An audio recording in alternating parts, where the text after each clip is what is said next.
대법원장과 대법관에 이어서 또 다른 판사를 겨냥한 의혹을 제기했습니다. 어느 판사냐면 바로 윤석열 전 대통령의 구속을 취소시켰던 그 판사에 대해서입니다.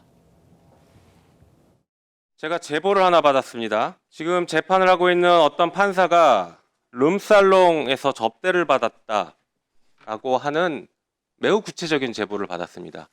룸살롱 구체적으로 특정했고 그 룸살롱에서 1인당 100에서 200만 원 정도의 비용이 나오는 룸살롱에서 여러 차례 술을 마셨고 단 한 번도 그 판사가 돈을 낸 적이 없다.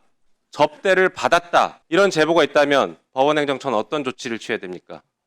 일단 제가 그 이야기는 금시초문이라서 제가 일반적인 절차가 뭐가 있습니까? 당연히 이제 우리 독립된 기관인 윤리감사실에서 조사를 할 것 같습니다. 그 판사가 지금 누구 재판을 하는지 아십니까? 내란숙의 윤석열을 재판하고 있어요, 그 판사가. 명예를 생명처럼 여기는 법관에 대해서 의혹 제기를 하려면 기본적으로 언제 어디서 누구로부터 어떤 방식으로 로비가 이루어졌고 거기에 대한 증거가 무엇인지 구체적으로 밝혀야 한다고 생각합니다. 그런 거 없이 저런 식으로 잡혀찍게 하는 것은 예전에 베네수엘라에서 법관들 압박하고 겁박할 때 쓰던 수법이거든요. 이재명 후보 감싸느라고 지금 이번 대한민국 국격을 민주당이 많이 떨어뜨린다고 생각합니다. 이현정 의원님. 네. 지금 전 국민이 지켜보는 그런 방송이었습니다. 생방송 생중계가 되니까요. 그 상황에서 한 사람, 그것도 판사에 대해서 비위 의혹을 제기하는데 그러려면 좀 구체성이 있어야 되는 것 아닌가. 이런 제보가 있다면 그런데 어떻게 하시겠느냐 이런 취지로 얘기했는데 주진우 의원 얘기. 이거 베네수엘라에서 쓰는 수법이다라고 했어요? 어떻게 보십니까?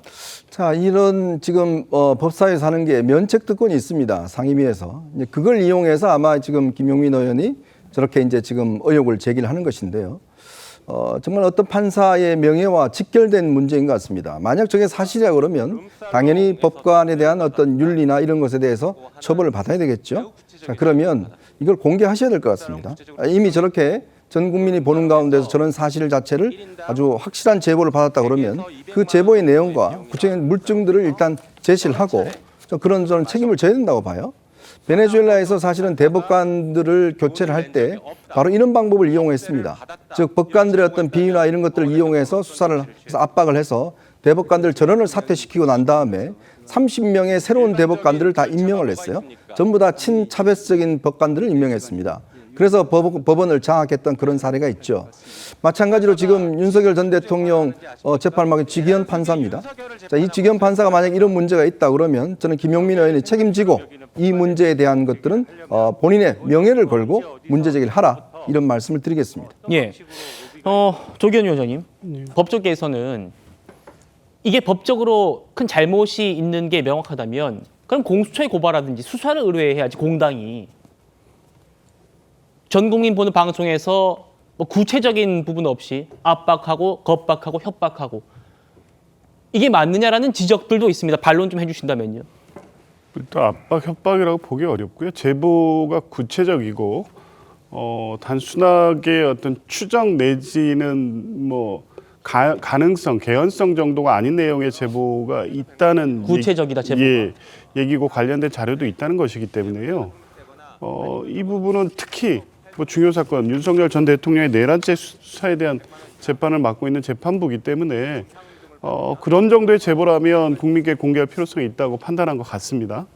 그래서 오늘 공개하는 건 당연하죠. 더군다나 그냥 일개 판사가 아니라 국민적 관심을 받고 있는 사건의 담당 부장판사라는 점 때문에 공개를 한 것이고 이 문제를 굳이 국회에서 법원행정처를 통해서 제기한 것은 법원이 이런 자정기능, 자체적인 어떤 감찰이나 내부 이 감찰 기능이 작동해서 1차적으로 문제를 해결하라는 겁니다. 원래 공무원 비위가 발생하면 내부 감찰에 의해서 사실관계를 확인하고 1차적으로 어느 정도 이 혐의 사실이 인정되고 그럴 경우에 직무 배제하고 재판 배제하고 조사하고 징계하는 절차가 모든 공무원 조직에 있는 겁니다. 대법원도 마찬가지일 겁니다. 그 절차를 진행하라는 거고요. 그 경우에 조사 과정에서 비위가 발견되면 당연히 고발은 법원에서 하게 돼 있습니다. 그러니까 그 절차가 우선 하는 게 맞다는 거고 민주당에서는 필요하면 제보된 자료나 이 내용과 관련된 그 협조도 하겠다는 입장인 것이고요. 일단은 이 법원이 스스로 이 자체 감찰에 의해서 이 사안 조사를 하고 이 진행하는 부분을 뭐 지켜본 후에 직접적인 어떤 고발을 검토하겠다는 입장입니다. 그러니까 대법원이 이 사안을 어떻게 처리하는지 역시 사법부의 독립 문제와 연관돼 있기 때문에 차제에 제보된 내용을 오늘 공개하고 대법원이 이 사건을 처리하는 과정을 확인하면서 뭐 필요하면은 고발 조치를 하겠죠. 저는 뭐 그런 계획을 갖고 오늘 공개한 거라고 봅니다. 알겠습니다.